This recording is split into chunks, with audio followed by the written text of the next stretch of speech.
Satu lain aja gue. Bentar. Seperti mati lampu ya sayang. Seperti mati lampu.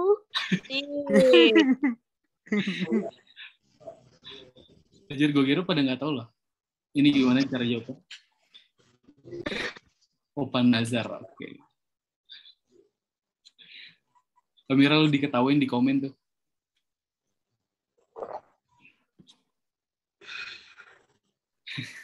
Malu banget. Oke. Minggu depan request dong, ntar selanjutnya mau game apa? Kita lanjut aja ya, lanjut ke soal ya.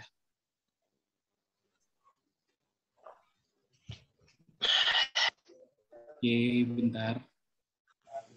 Giniin aja, gak apa-apa Kak, tapi banyakin. Kayak gini. Oke. Berarti gue cari lagu yang susah ya, yang banyak orang gak tahu. Soalnya kalian unexpectedly jawabnya beberapa detik setelah gue kasih slide-nya. Nanti kita gak bisa nebak. Ya maksudnya yang enggak, yang underrated banget, yang orang masih tahu gitu. Ini Amira 3 poin. Sangat tidak beruntung Amira, gue lagi nggak bagi-bagi OVO. Amira bagi tips.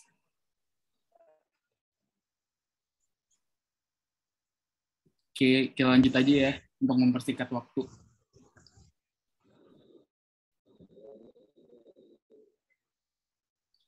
Oke, bentar. Oh ini, gue belum gue belum ngasih tahu kayak. Jawabannya benar ya, seperti mati lampu. Oke. Sekarang kita masuk ke latihan soal. Ini kalian udah kan nggak ada yang mau ngeliat muka Nazar lagi kan? Apa gua diemin dulu nih?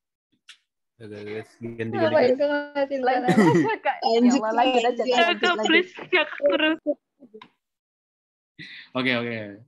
Skip. Oke, gue lanjut aja ya. Oke, ini soal pertama. Gue kasih waktu 2 menit ya. 2 menit dari sekarang. Stratifikasi sosial. Stratifikasi sosial. Kaya dan miskin. Kuncinya. DKD. Stratifikasi. Oke, 2 menit ya. Nazar. Baru banget ya Allah. Makanya kan pada gercep banget jawabnya. Lu pada nggak baca soal apa? Itu bisa langsung kata kuncinya kan. Iya. Jadi kaya dan miskin. Benar. Kalau diferensiasi itu lebih ke suku kalau misalnya. Iya, lebih ke suku, ras, ras. budaya, kayak mongoloid, agama. Iya, Bang. Oke, karena udah pada jawab, langsung kita lihat jawabannya dan kita bahas aja ya. Oke, jadi jawabannya itu D. Oke, jadi kan soalnya itu kan kita baca dulu ya.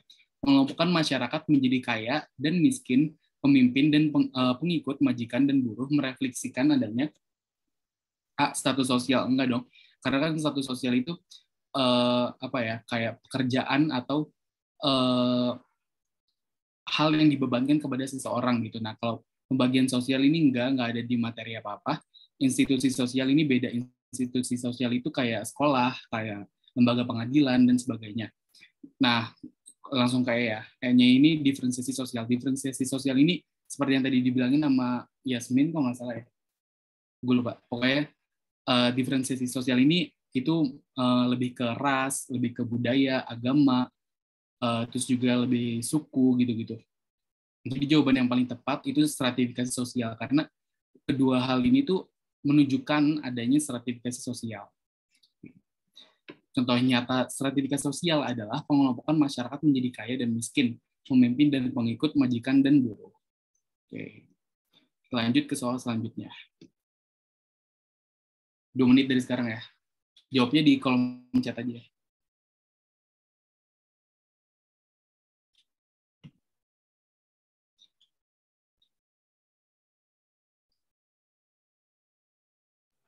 Yang E nggak sih Kak? Yang B, B, Kak, B. B Kak, B, Gila. B Kak, B, But, B. B. B, Kak. Tapi bingung sih antara B, E B. dan B. Soalnya B, dia B. bilang dia tuh kayak naik B, Kak. berubah kasta gitu, Mas. Naik lapisan gitu. oke, berarti kalian pada B ya. Ya.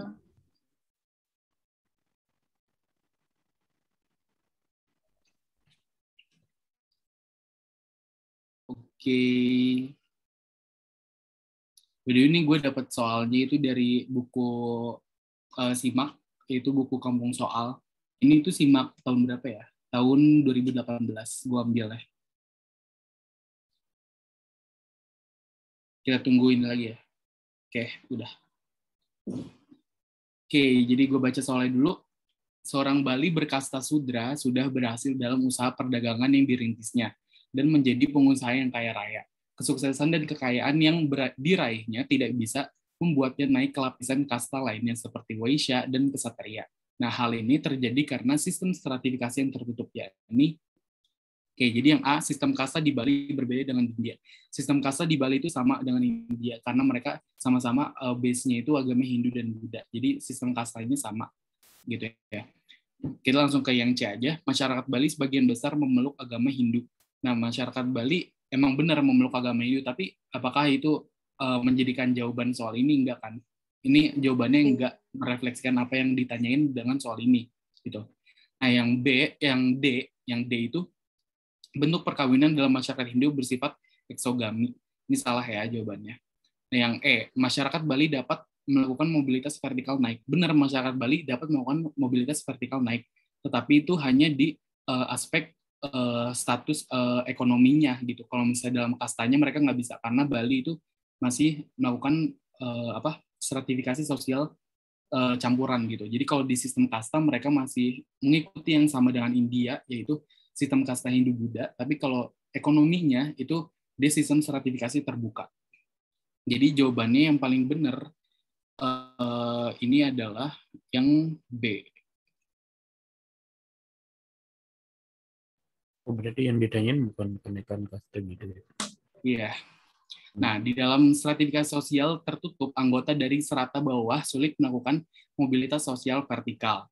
Ini biasanya terjadi dalam kasta yang menerapkan sistem feodal, kasta, atau rasial. Jadi feodal itu, kalian tahu nggak? Feodal itu ya kalau zaman dulu, zaman kerajaan, itu mereka menerapkan yang namanya sistem kasta melalui tanah gitu. Jadi semakin banyak tanah yang dimiliki, semakin besar tanah yang dimiliki, itu semakin kaya. Nah, itu namanya sistem feodal gitu.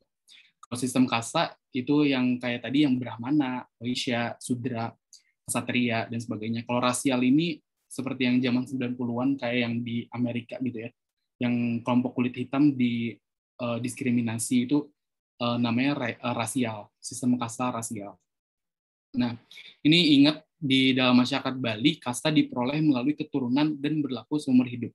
Itu kasta. Tapi kalau misalnya status sosial ekonominya, itu mereka bisa melakukan vertikal naik atau turun. Karena campuran orang Bali, stratifikasi sosialnya. Kita lanjut ke soal ketiga. 2 menit ya.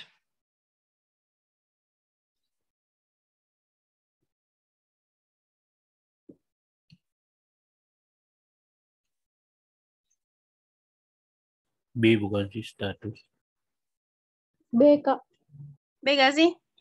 Kayaknya B deh. Yang E. Enggak sih, Yang E Kak, E. Yang E, Kak. Yang E. Kayaknya enggak, Enggak sih? Oke, ini ada yang jawab B, ada yang jawab E, ada yang jawab A. Oke, beragam ya, beragam. F sih.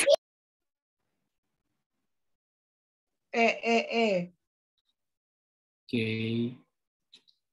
Ini sebenarnya emang rada tricky. Jadi kalau misalnya kalian mau jawab ini, itu kalian harus tahu dulu Weber ini teorinya apa gitu. Karena emang ini jawabannya itu memungkinkan semua kan. Tapi ini emang rada tricky sih. Oke, waktunya berapa? 1 menit lagi ya. E, Kak. E, Kak.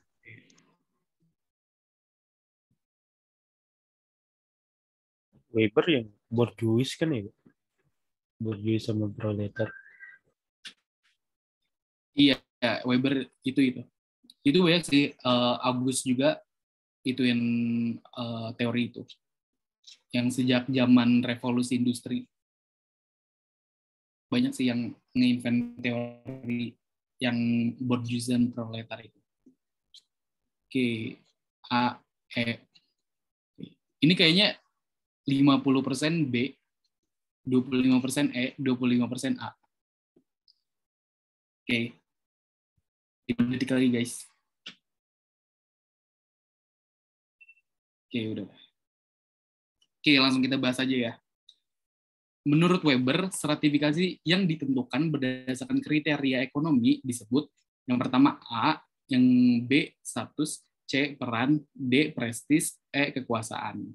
Oke, ini langsung kita lanjut ke next slide aja buat tahu jawabannya. Oke. Jawabannya A atau kelas. Kenapa sih? Nah, jadi ini tuh karena tadi gue bilang ini tuh soalnya tricky. Jadi kalian harus tahu dulu Max Weber ini teorinya itu gimana, baru bisa jawab soal ini gitu. Karena opsi-opsinya itu tricky banget. Mereka tuh bisa jadi jawaban semua opsinya. Nah, tapi yang jadi jawabannya itu yang menurut si teori si Max Weber ini. Nah, jadi menurut Max Weber, stratifikasi sosial berdasarkan kriteria ekonomi membagi masyarakat ke dalam kelas-kelas yang didasarkan pada kepemilikan tanah dan benda. Nah, kelas tersebut itu ada upper class atau kelas atas, ada middle class atau kelas menengah, dan lower class atau kelas bawah. Nah, satu hal yang perlu diingat bahwa stratifikasi sosial ini berdasarkan kriteria ekonomi ini bersifat terbuka gitu ya. Stratifikasi sosialnya terbuka. Makanya ada upper class, middle class, dan lower class gitu. Nah, jadi artinya memungkinkan seseorang yang berada pada kelas bawah untuk naik ke kelas atas, dan sebaliknya memungkinkan seseorang yang berada pada kelas atas untuk turun ke kelas bawah atau kelas yang lebih rendah. Hal ini tergantung pada kecakapan dan keuletan orang yang sedang bersangkutan. Salah satu contoh stratifikasi sosial berdasarkan faktor ekonomi adalah pemilikan tanah di lingkungan pertanian pada masyarakat Indonesia. Wujud stratifikasi sosial adalah petani memiliki tanah, petani penyewa, dan pengarap, serta buruh tani. Oke, jadi menurut Max Weber yang menjadi kriteria ekonomi itu berdasarkan bukan status atau bukan juga apa tadi pada jawabnya kekuasaan ya, tapi berdasarkan kelas menurut teori si Max Weber ini. Oke, kita lanjut. 2 menit dari sekarang ya. Iya, boleh. Boleh tanya. Yang tadi prestise itu apa, Kak? Prestis itu apa ya? Kayak kehormatan gitu. Prestis itu kehormatan yang didapatkan dari seseorang yang memiliki kekayaan. Jadi ada yang namanya privilege, prestis, dan juga kekuasaan. Kalau itu menurut teori siapa ya? Gue lupa benar. Bentar gue cari dulu ya.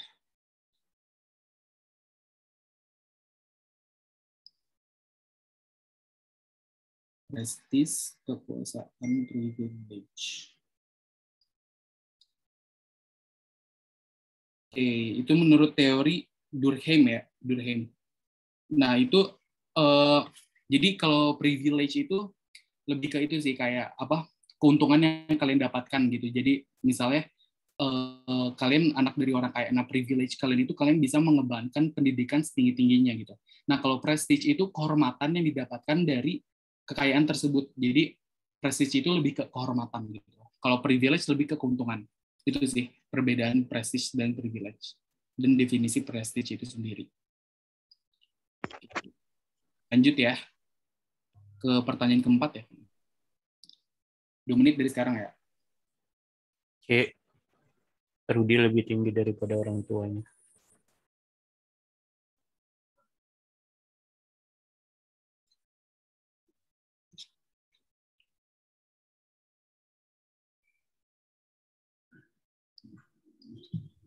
C. Yang C, Kak. C, Kak. Usaha sendiri. Dia usaha sendiri. C. Kak. C, Kak. C. C udah jelas. C. Oke, berarti udah pada ngerti ya. Ya seperti yang tadi gue jelasin. Nah, jadi langsung gue bahas aja. Oke, Rudy adalah seorang pengusaha yang sangat berhasil. Keberhasilannya tidak diperoleh dari waktu yang singkat dan mudah. Nah, ia memulai usaha semenjak duduk di bangku SMA. Saat itu, ia harus membantu kondisi ekonomi keluarga yang sedang sulit. Ketika kuliah, ia tetap kerja menjalankan usaha dan membiayai kuliahnya. Nah, lama-kelamaan usahanya semakin besar. Kondisi Rudy ini lebih baik dibandingkan dengan kondisi orang tuanya. Status yang berhasil dicapai Rudy merupakan, jadi si Rudy ini tadinya kan mereka ini si Rudy dan keluarganya ini kan orang yang kurang mampu gitu ya. Jadi keluarganya itu kesulitan di aspek ekonominya. Nah, si Rudy ini mempunyai perusahaan yang berhasil. Dia tetap kerja dan sebagainya. Akhirnya dia jadi pengusaha yang berhasil. Nah, itu menunjukkan kalau si Rudy ini melakukan yang namanya achieve status, yaitu Rudy lebih tinggi dari orang tua. Oke, nah kalau A ini achieve status yaitu Rudy lebih rendah daripada orang tua, ini bukan ya. Achieve statusnya benar, cuman Rudy ini nggak lebih rendah dari orang tua karena dia itu malah menaikkan status sosial keluarganya gitu. Yang B, ascribe status berdasarkan kelas sosial. Bukan ya, ascribe status itu kan yang tadi yang udah gue jelasin.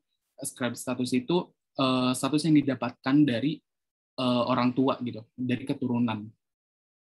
Nah, terus ascribe status berdasarkan usia nggak ada.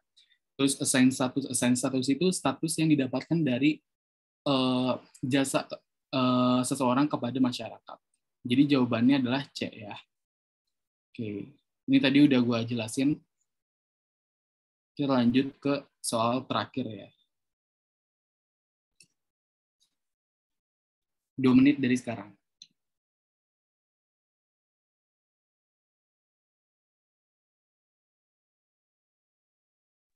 Kak. Kak. Kak. Kak. Oke. Kak. Ada yang jawab A, ada yang jawab E, ada yang jawab C. Semuanya benar. Kak. Langsung pada pindah ke E ya. Kak. Tapi ragu sih kan, Aku 4 kayaknya pendirian, juga Kak. masuk deh, Kak. Kayaknya 4 Ini juga agak masuk tricky deh, juga Kak. sih soalnya. Yang Iya. E, Kak. Kayaknya deh. Oke. Nyambung semua. Iya, emang mirip-mirip. Oke, langsung kita bahas aja ya. Oke, jadi langsung gue baca soalnya berikut yang merupakan dasar stratifikasi sosial. Nah, yang pertama itu adalah pendidikan, yang kedua adalah kekayaan, yang ketiga adalah keturunan, dan yang keempat adalah kekuasaan. Oke, jadi tadi ada yang jawab A, ada yang jawab C juga. Mungkin ketriki ya karena kekuasaan ini. Padahal tadi gue udah mention banyak. Kalau misalnya yang menentukan stratifikasi sosial itu ada 5, harusnya 5 sih. Yang pertama, ilmu pengetahuan, kedua kekayaan, ketiga keturunan, keempat kekuasaan, dan kelima kehormatan. Kehormatan. Nah, jadi di sini keempat ini semuanya benar ya. Jadi jika semua benar jawabannya. Kalau misalnya, tapi ini nggak gue tambahin jadi 5 gitu, karena biasanya ini cuma ada 4 doang. Kalau misalnya di soal SBMPTN. Oke, jadi jawabannya adalah yang jika semua benar. Jadi ada beberapa dasar pembentukan stratifikasi sosial dalam masyarakat. Seperti yang tadi gue bilang, itu yang pertama, kekayaan, yaitu merujuk kepada materi atau kebendaan yang didapatkan oleh seseorang gitu, dan itu menjadi dasar ukuran penempatan masyarakat dalam lapisan sosial. Nah, terus yang kedua ada kekuasaan. Nah, kekuasaan ini berkolerasi lagi dengan kekayaan gitu ya. Menjadi tolak ukur penempatan golongan masyarakat ke dalam lapisan sosial tertentu. Jadi biasanya pejabat maupun penguasa industri ini berada di lapisan atas karena mereka memiliki kekayaan dan juga kekuasaan yang besar di sana gitu ya. Nah, pendidikan, semakin tinggi pendidikan, semakin tinggi kedudukannya dalam masyarakat gitu. Jadi kalau misalnya orang yang mempunyai gelar sarjana itu mereka biasanya lebih gampang mencari pekerjaan dibanding orang yang hanya mempunyai ijazah SMA gitu. Terus keturunan ini berdampak ke penghormatan ya, karena kalau misalnya orang tua seseorang itu dipandang gitu di dalam pekerjaannya atau di industrinya gitu, itu biasanya anaknya juga dapat kehormatan tersendiri gitu akibat dari ascribe status tadi. Oke. Thank you. Jadi itu aja sih yang gue jelasin untuk stratifikasi, diferensiasi, dan struktur sosial. Ada yang mau ditanyain nggak sekarang? Kita ngobrol-ngobrol aja dulu, nggak apa-apa. Selama 10 menit mungkin. Boleh bagi soal Alhamdulillah simak paham. gitu nggak Kak? Kenapa? Boleh bagi soal simak gitu. Simak. Oh, mau lihat soal simak lagi? Kak. Oke, bentar. Gue bukain aja. Soalnya dari mana ya, Kak?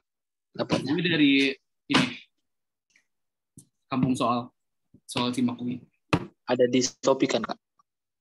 Iya, emang ada. Kalau nggak salah gue waktu itu belinya tuh sekitar 200-an deh kalau nggak salah. Rada mahal sih. Cuman ini lumayan lengkap soalnya dari 2012 sampai 2020 soal-soal simaknya, kumpulan soal simak gitu. Bisa tunjukin, Kak? Ini. Biar di screenshot. Oh, bentar. Worth it banget ya Kak. Reload dong, Kak. Itu aja ya, gue stop screenshot.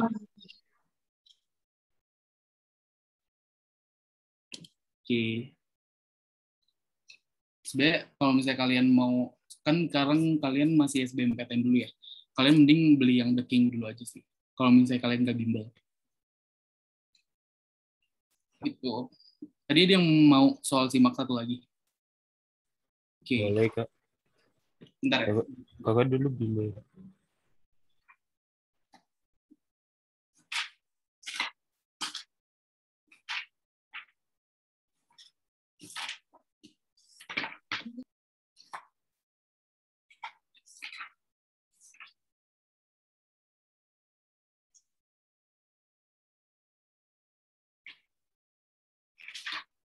Gue cari yang struktur sosial dulu.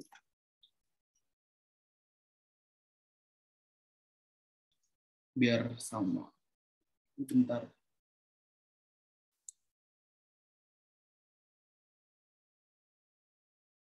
Oke. Gue ada soal. Gue tulis di kolom chat aja.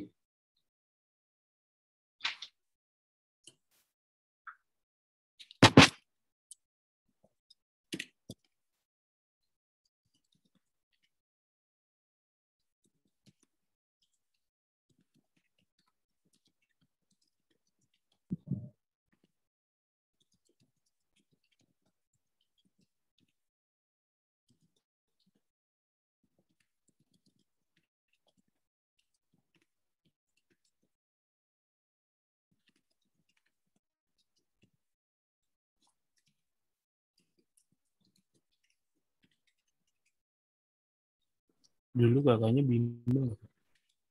Gue dulu enggak. Jadi gue hanya belajar otodidak aja sih, pakai Zenius. Padahal gue linjur. Harusnya sih bimbel. Tips belajarnya dong, Kak.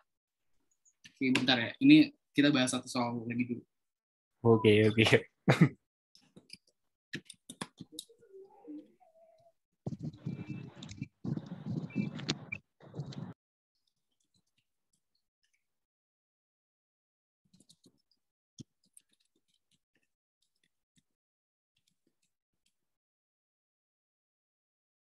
Oke, itu ya soalnya. Sebab akibat. Paling jawabnya, kalian ada yang itu gak? Masih inget gak apa? Yang jawaban A, B, C-nya gitu. Ingat, Kak. Oke.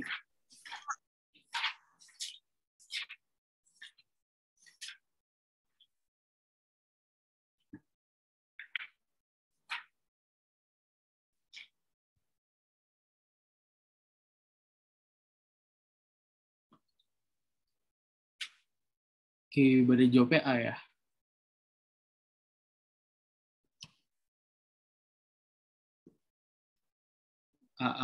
A-nya apa tuh kalau boleh tahu? A itu benar-benar berhubungan, B itu benar-benar tidak berhubungan.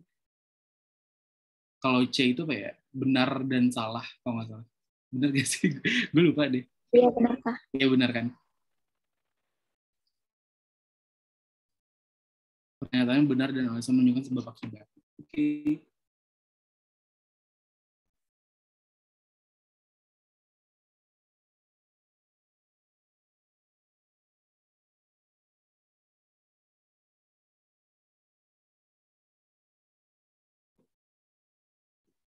Oke, jadi gue langsung bahas aja ya. Jadi soalnya itu sistem stratifikasi sosial di dalam masyarakat melahirkan istilah kelas sosial atas, menengah, dan bawah. Oke, nah ini tuh benar ya, karena sistem stratifikasi sosial itu ada istilah kelas sosial dan atas, menengah, dan ke bawah, seperti yang teorinya Max Weber tadi, ada upper class, terus middle class, dan juga underclass ya kalau nggak salah, down class. Nah terus sebab semakin tinggi pendidikan, maka semakin tinggi kedudukan sosialnya dalam masyarakat. Nah ini kalau di sini sih jawabannya B ya, di kampung soal. Jadi kenapa jawabannya B? Jadi ini tuh sebenarnya nggak berhubungan kedua ini tuh. Karena sistem sertifikasi sosial benar kan, ada melahirkan istilah kelas sosial atas, menengah, dan bawah. Tapi apakah ini berhubungan? Enggak kan? Karena sebab semakin tinggi pendidikan, maka semakin tinggi kedudukannya sosialnya dalam masyarakat. Kalau misalnya orang mempunyai pendidikan yang tinggi, benar mereka mendapatkan kedudukan sosial yang lebih tinggi. Tapi ini nggak menyebabkan dia berada, nggak selalu menyebabkan kelas sosialnya itu di atas. Bisa aja dia di menengah gitu. Kalau misalnya dia hanya menjadi karyawan gitu ya. Nah, makanya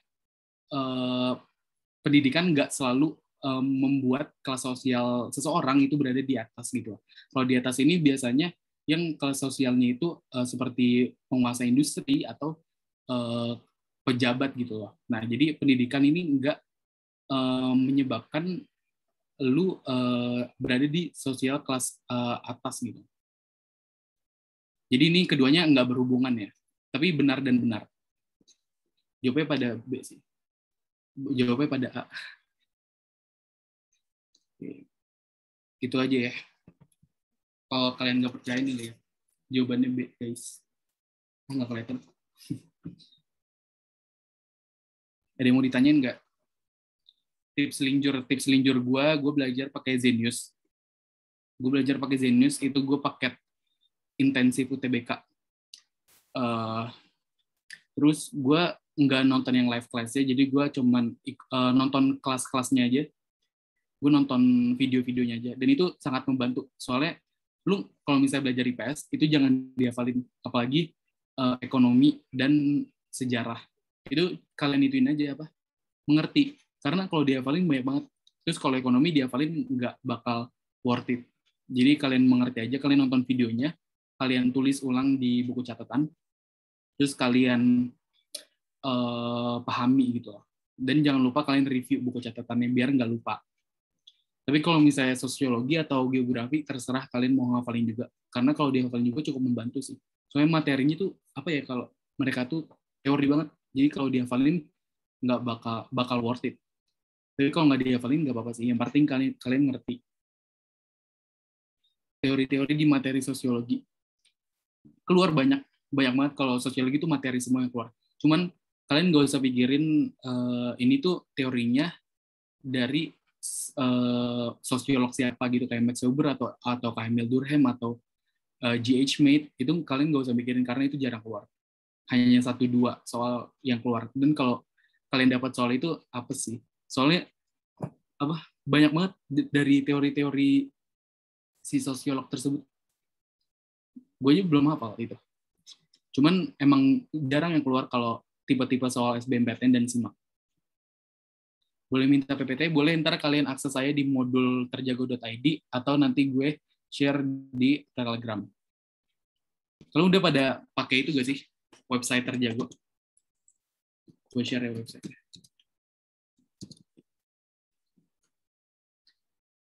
Itu kalian tinggal login aja. Ntar kalian bisa akses semua modul yang ada di sana. Jadi nggak usah scroll Telegram lagi. Dulu kakak pakai Zenius yang mana? Gue pakai Zenius yang intensif UTBK selama 6 bulan. Itu harganya 235.000 kalau nggak salah.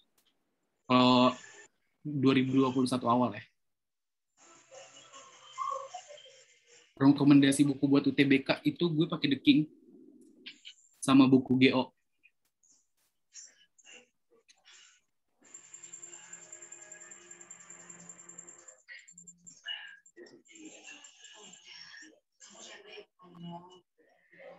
Rekomendasi tryout Pahmify sih. Pahmify soalnya susah-susah. Jadi kalau kalian ngerjain soal Pahmify nih, kalian ngerjain itu kan susah. Nanti di pas UTBK-nya itu kalian gak ngerasa susah, soalnya udah biasa ngerjain soal susah. Tapi ntar Terjago ada juga tryout. Jadi kalian tunggu aja ya. Terjago bakal ngadain tryout.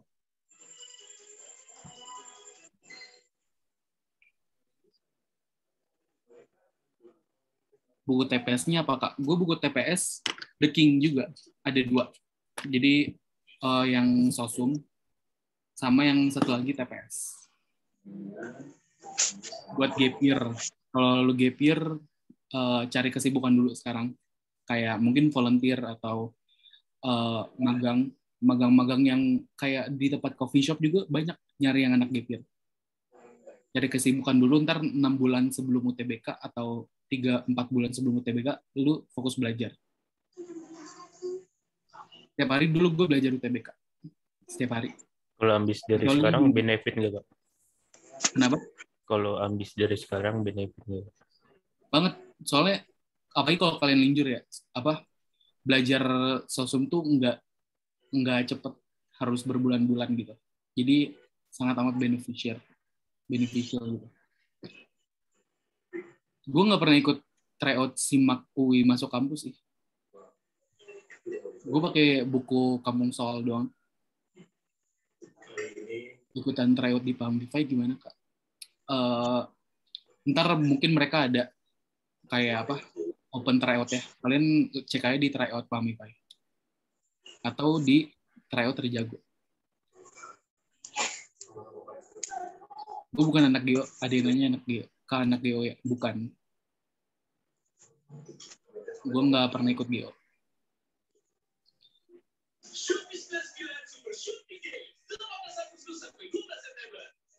Anjir, belajar mapelnya apa aja? Belajar semua mapel. Gue belajar sosiologi, geografi, sejarah, ekonomi. Gue pelajarin semua. Beli di Shopee kah? Iya, gue beli di Tokped sih. Cuman di Shopee ada juga. Harga juga sama. Gue dulu belajar hampir 7 jam sehari. Kalau nggak 7 jam, mungkin 4 jam sehari. Buat UTBK. Dan SIMAK juga sama. 4 jam sampai 7 jam sehari.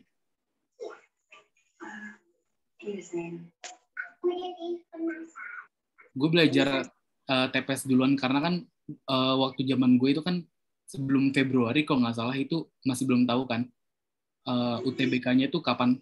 UTBK-nya kapan? UTBK-nya itu ada TKA atau enggak gitu. Jadi gue belajar TPS dulu buat jaga-jaga kalau misalnya TKA tiba-tiba nggak ada gitu. Terus ternyata TKA ada. Jadi ya udah gue belajar TKA habis itu.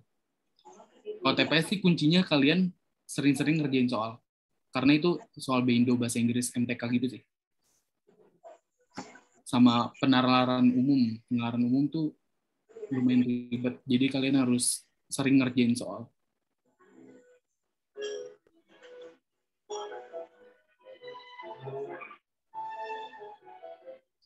Kayak gue kelar 2015 ya guys. Soalnya abis ini gue ada kegiatan lagi.